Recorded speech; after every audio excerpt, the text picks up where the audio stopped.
Hi, today I'm going to go over the verb gustar. And to start with, we need to know that gustar does not follow the other verbs. The other A are regular verbs. There are only two forms of gustar that we use when we're using correct grammar. They are gusta and gustan. So in the past, you've learned probably that an AR ending verb changes for yo, it's o, as, amos, and an. But you'll see that we don't use o, amos, or as because we're going to say that this object pleases, so it's it pleases, singular, third person, or they please, these objects, they please someone else. So we only have two forms, gusta and gustan. So eliminate the rest of those from your thoughts right now. We don't use those unless we're just using incorrect grammar, like in songs, or sometimes you'll see like me gustas, which is like you're pleasing to me, I like you. You might hear that in a pop song or something. So, okay, so for formal grammar or academic grammar, we're talking about a and an. It pleases and they please. You've probably heard this before and you thought that it meant to like. When we translate it into English, we translate it to say, I like, you like, he likes. However, it's not the correct translation verbatim because it actually means it pleases or they please. And then we're using to or for whom is it pleasing? It's pleasing to me, it's pleasing to you, it's pleasing to us. So in English, it would sound funny if I came up to somebody and I said, oh, the cookie pleases me, instead of saying I like the cookie. So when we translate gustar into English, we say I like it. But in Spanish, we're really looking at it, it means it pleases me. Okay, I hope that makes sense. So if you can change your thoughts from to like, gustar does not mean to like, and you change it to it pleases or they please, this concept will be much easier for you if you just start right there. So two main things, we only have third person singular and third person plural endings, a and an, and I'm going to tell you in a second when we use each of those. And number two is gustar does not mean to like, it means it pleases or to please. And then gusta is it pleases, gustan is they please. So it means it to please is our translation if we're being formal about it. Okay, so let's start. So when do we use gusta and when do we use gustan? And I'm going to put this place marker here just to hold that. We'll come back to that in just a second. So we use gusta single, right? It means it pleases because it's that third person singular. It means it pleases. So it's like she, the feminine thing, it pleases, or he, the masculine thing, singular, it pleases someone. So you would have a single noun here with gusta. The other reason you would have gusta is if there's an infinitive verb, and I'll give you some examples of these in a second. An infinitive verb like gusta bailar, gusta comer, with a ar, er, those infinitive verbs again, and with ar, er, that's how we can identify them. Those are the only two times we'll use gusta. The only time we use gustan, and again I'm going to put a placeholder here, we'll come back to that, gustan, is if I have a plural noun here. So instead of la clase single, me gusta la clase single noun, I say me gustan las clases or los escritorios, the desks. That's a weird one. I couldn't think of another plural noun. So anyway, a plural noun is going to come here, and then we're going to use gustan. Okay, so let's, before we get into this me, te, lay here, you're like, well, who's it pleasing to? We'll finish the rest of the sentence in a second. We're going to pause, and we're going to just focus on this part right here. Let's just do a little practice. I'm going to give you tell me what goes in, or you practice since you can't tell me. We'll say las galletas. I'm going to put in some nouns or infinitive verbs here, and you tell me, am I going to put gusta or gustan in number one? Number two,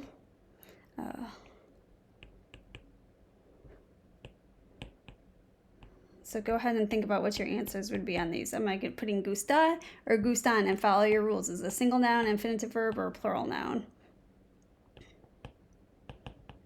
Okay. So you can pause the video while you're thinking of that and start it again. Las galletas, for example. Las galletas is a plural noun. So according to the rules that we just went over, here's a plural noun. We're going to use what? Gusta or gustan? You should have said gustan here because this is plural. Okay, la clase is a single noun. And what do we use with a single noun? We use gusta. So you should have had gusta here. El coche is a single noun, again, so you should have had gusta here. Okay, and the last one, bailar, is an infinitive verb. That's number 2 here. So it had to be gusta again. Okay, so what do we have? Let's look at these and translate them as we're supposed to. The cookies, they please, and then we're going to talk about who they're pleasing to. Gustan, it's they, like ellas, right? Las galletas could be replaced with ellas, the pronoun. How do we conjugate for ellas? And we put an an on our ending, so it's gustan. It's they please, and remember this is it pleases. Or it could be the action, this action, it pleases, or the object, it pleases. And the gustan is they please. All right, so la clase is a single noun. It's it pleases, right? Ella is the it, singular third person. So we had gusta. It pleases the class. It pleases the class pleases, singular. El coche, again, it's it, or el, if we're making it into a masculine noun. El, coche, remember everything has a gender, so it can be he or she. It's a third person singular. What do we put on the end of an AR verb for third person singular? We put an A. So here we go. We have a, gusta. It pleases, or it is pleasing. Okay, and bailar. When we have an infinitive, we've learned it to say to dance, to eat, to live. It can also be the ing, like bailar, dancing. So you got to be a little flexible with your thinking here and say, okay, bailar can also mean the gerund ing, dancing, eating, living. So it's to dance or dancing. It's a single thing, right? That action is one thing, dancing, eating, singing. It is a noun. Verb. It pleases. We wouldn't say dancing, they please me, right? It's it. Dancing and action is a one thing. So running, it pleases me. Think about how you would replace these with your subject pronouns. Again, las galletas would be ellas, they female, right? La clase would be she singular, ella. And then it makes more sense why we're using like gustan or gusta if we think about our third person singular, third person plural, and our chart that we've learned when we're conjugating AR verbs. All right, so if you got those correct, then you are ready to move on to the next part. If you didn't get those correct, I recommend going into Google and just typing Gustar practice, and it will give you more hits than you want to look at. Pick an activity to practice. There are lots of them. There are also tons of YouTube videos that you can go and look at for more explanation. All right, let's go ahead and see if I can erase this. Sometimes there it goes. Make that eraser big. Let's make some space here. All right, let's go back. Let's talk about who it's pleasing to. That's called an indirect object pronoun. You may have had formal lesson on indirect objects. Sometimes when teachers teach Gustar, they don't really explain what an indirect object pronoun is. I'm going to go into that here. Indirect object pronoun, if you haven't seen it, is, well, let me back up for a second. Indirect object. You're like, oh, this sounds like a lot of grammar. Okay, well, we're getting into a little bit more advanced grammar. It's not super basic anymore.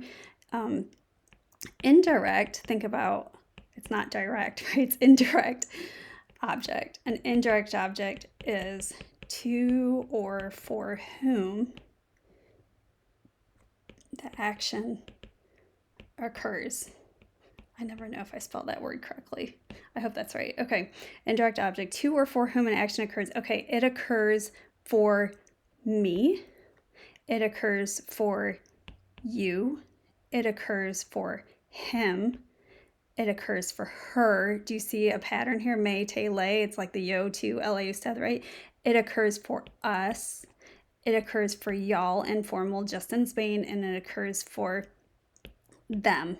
This can be ellos, ellas, and ustedes. It's the same order, right? This was like the yo, and this was the to, and so on, of our subject pronouns. So these coordinate. So it is pleasing to or for whom is it pleasing? This person right here is going to go in your grammar structure. It's going to be like this. My IOP, my indirect object pronoun, to or for whom the action occurs. Now these are pronouns. I'm sorry, I forgot to say that. These are indirect. The indirect object is to or for whom an action occurs, and we can replace it with a pronoun, just like our subject, like Sarah, I can replace with she. Okay, this is an indirect object pronoun. These are the pronouns, replacing the indirect objects. All right, so again, back to our structure, we have indirect object pronoun plus, then I'm going to have either Gusta or Gustan here. And then I'm going to have one of those three things. It's either going to be one, let me write this differently, make it a little bit simpler. We're going to have, erase that too. Gusta. And it's either going to be a singular noun. What was the other one? An infinitive verb. A-R-E-R-I-R. Did I spell it right? I'm writing quickly. Infinitive. All right. And if I have, or I can have an indirect object pronoun here plus gustan. And what is the only thing that can come after that? It had to be that number 3, the plural noun. It's got to have an S on it. It's a plural noun. Okay, so this person over here, remember this indirect object pronoun, these are my IOPs right here. These are going to go over here on this side. It's going to be me, te, le, nos, os, les over here. Then I'm going to have that gusta or gustan, and then whatever the object or action is that's pleasing. So this part right here has no effect. This is the key point. This has no effect. The number one error I get here. These to or for whom, this indirect object pronoun over here, does not affect gusta or gustan. This over here is what is dependent upon each other. The gusta is dependent on this. Gustan is dependent on this. Okay, this whole thing, to or for whom, this indirect object pronoun does not change the gusta or gustan. Has nothing to do with whether or not we use gusta or gustan. Let me say that again. The me, te, le, nos, os, les has no effect on whether or not we use gusta or gustan. What affects whether we use gusta or gustan is what's the subject is that's doing the action at the end of the sentence. That single noun is doing the action of pleasing someone. The infinitive verb, the action is pleasing someone. The plural nouns, they please someone. These are your subjects in your sentence. It's weird because they're at the end of the sentence here.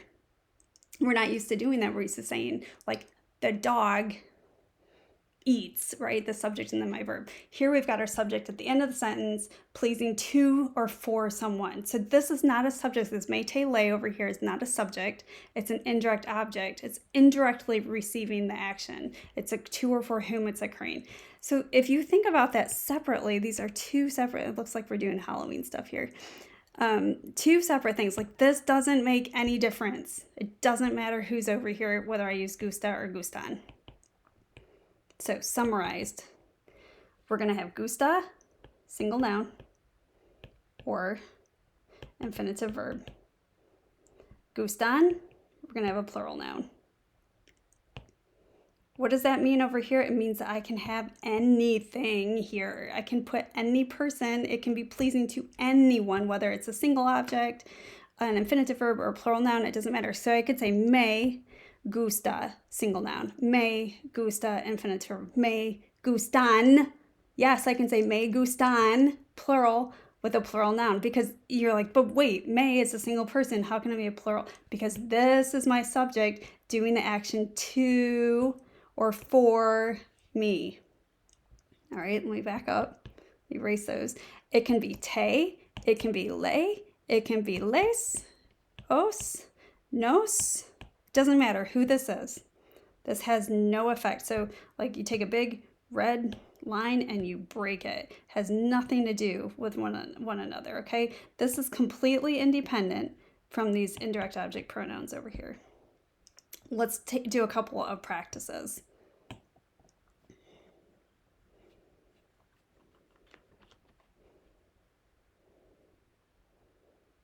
So again, take it out of your mind that gustar means to like. It does not mean to like, it means to please, okay?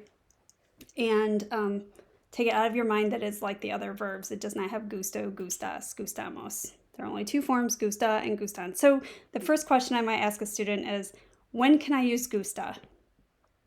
You should automatically know in your head it's going to be before a single noun or an infinitive verb.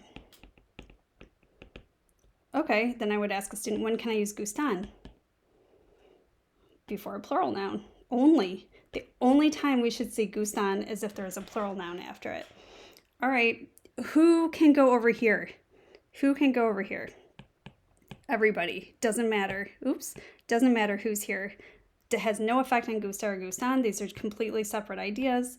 This is a separate thing from the indirect object pronoun. So we can have les gusta la clase. Let's do that as a practice. Les gusta la clase. I bet you can guess what people put on tests. They see les and they think, oh, that's plural. So it must be gustan, right?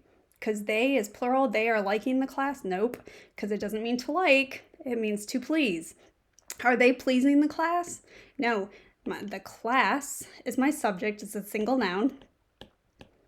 It's doing the action of pleasing. That's my verb. And to or for whom is it pleasing? To them. Now we don't know if that's ellos or ellas or ustedes. It didn't specify. And we can use what's called a preposition to specify ellos, ellas before this, so we can clarify who we're talking about. You might see ellos les gusta la clase. We'll get more into that a little bit later. I don't want to overwhelm you. You're like, oops, too late. You already overwhelmed me. All right. When in doubt, read your sentence backwards. Does it make sense? The class, it pleases. Gusta means pleases. It pleases. And then the person. And like I said, we don't know if it's ellos or ellas or ustedes, but we know that's one of those. Okay. What if I wanted to say nos gusta el coche? Okay. So when you see nos, does your instinct want to make you put an N here? Maybe, but if you've been watching the lesson, then you know that this nos has no effect. It means it does not have an effect. It does not equal gustan necessarily. What comes after gustan is what affects it. And in this case, it's a single noun again. So we have to put what? Gusta. It's it. So again, it doesn't matter. It could be te gusta el coche. It could be nos gusta. It could be os gusta el coche. It could be me gusta el coche. It could be, what did I leave off? Le gusta el coche. It doesn't matter who it's pleasing to. What matters to make it singular or plural, gusta or gustan, is what comes after it. The single noun, the infinitive verb, or the plural noun. Remember, these are your subjects doing the action. These are your subjects. They're doing the action, your verb, and to or for someone else, the indirect object pronoun in this case. So we've got an indirect object pronoun plus my verb plus my subject, which is very backwards from what we're used to seeing. Okay, a couple more examples if you want to hang around and look at a couple more. Let's do... I'm not going to rewrite that again. So if you want to go back and look at those rules, I've written it about 4 times now. So that single noun, plural noun, infinitive verb, so on. All right. So I said a few minutes ago that sometimes we don't know who it's referring to. Like if it says les, for example. So you might see something like this.